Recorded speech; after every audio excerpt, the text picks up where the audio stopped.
Camerounaises, Camerounais, mes chers compatriotes, combattantes et combattants, militantes et militants, sympathisantes et sympathisants des droits humains, membres, sympathisantes et sympathisants du Conseil des Camerounais de la diaspora, le CCD, amis du Cameroun, mesdames et messieurs, le 7 octobre 2018, des millions de Camerounais se sont rendus massivement aux urnes pour choisir celui à qui ils souhaitaient confier les clés du destin de notre pays, le Cameroun, pour les 7 années à venir. Conformément à notre loi fondamentale, la Constitution. Le résultat officiel, au terme de la parodie de contentieux post-électoral diffusé en Mondovision, est celui que nous connaissons tous et contre lequel nous nous battons depuis le 22 octobre 2018, date de proclamation de celui-ci par ce Conseil constitutionnel à la solde du régime dictatorial et depuis lors usurpateur et illégitime en place depuis 36 ans. Face à ce détournement du choix des Camerounais tendant à faire croire au monde entier que les Camerounais ont été assez naïfs et dupes pour oser élire en majorité un homme de 86 ans dont le règne n'a fait que plonger le pays dans la famine et la guerre. Face à ce détournement, disais-je, une dynamique révolutionnaire, historique, a vu le jour tant au plan local que dans la diaspora. Dès le 22 octobre 2018, nous avons répondu spontanément et unanimement à l'appel du pays. Celui de sa libération de 36 années de dictature, violation de droits humains et piétinement des principes fondamentaux de l'état de droit et de la démocratie. Vous avez bien voulu faire de votre humble serviteur que je suis une figure de ce combat dans la diaspora. Ce qui m'a valu l'épreuve d'accusation de délit dont vous connaissez tous les tenants et les aboutissants. Et qui fut orchestré, manipulé par l'adversaire dans la perspective de fragiliser le moral des uns et des autres et casser la dynamique des marches de protestation organisées dans différentes villes qui font mal au régime des Yaoundé. Durant ma garde à vue, j'avais juste une crainte que vous tombiez dans cette embuscade tendue par le camp d'en face. C'était sans imaginer l'ampleur de la détermination des uns et des autres à poursuivre cette révolution jusqu'à la chute de M. Biya et son régime. Nombreux sont celles et ceux qui, en me témoignant leur soutien et amitié dans cette épreuve, réaffirmaient leur témérité à poursuivre le combat, quoi qu'il advienne. Nombreux sont aussi celles et ceux qui, ayant rejoint le combat, et parce que, connaissant le registre de manipulation stratégique du régime des Yaoundé, ont facilement vu la main qui se voulait cacher derrière cette ignominie. Je profite de cette occasion pour vous féliciter et vous témoigner en retour ma loyauté et mon honnêteté infaillible.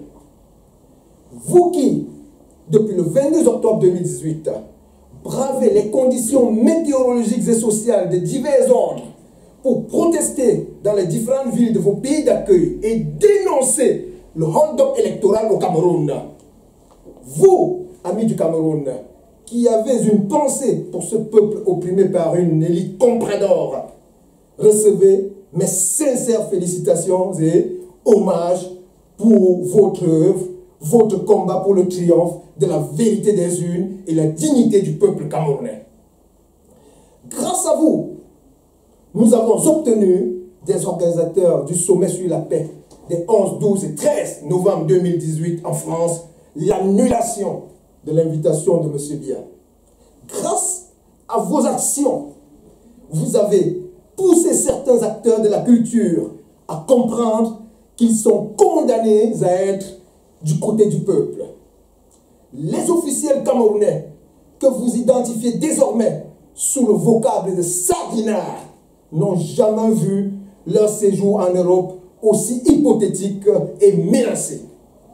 Ils sont désormais condamnés à vivre les réalités du Cameroun, au Cameroun, sur tous les plans, car à travers les brigades d'assainissement, vous les avez déclarés irrecevables dans vos différents pays d'accueil jusqu'au départ du pouvoir de M. Biya, plus communément surnommé Roi Feignant par un média local.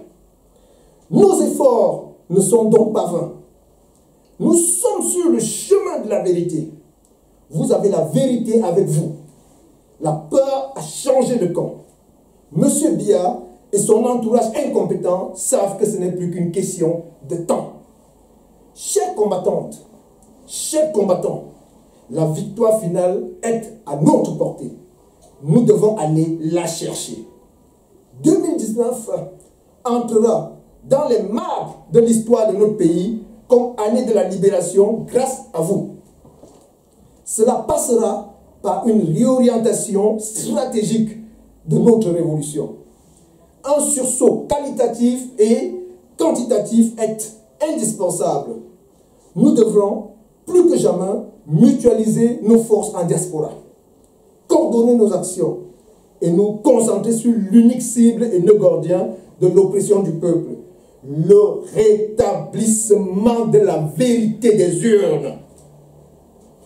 Dès le 2 janvier 2019, je prendrai attache avec tous les généraux commandants des zones de la Révolution afin qu'ensemble, nous définissions une stratégie commune et le planning de la Révolution jusqu'au départ de M. Biya d'Etoudi.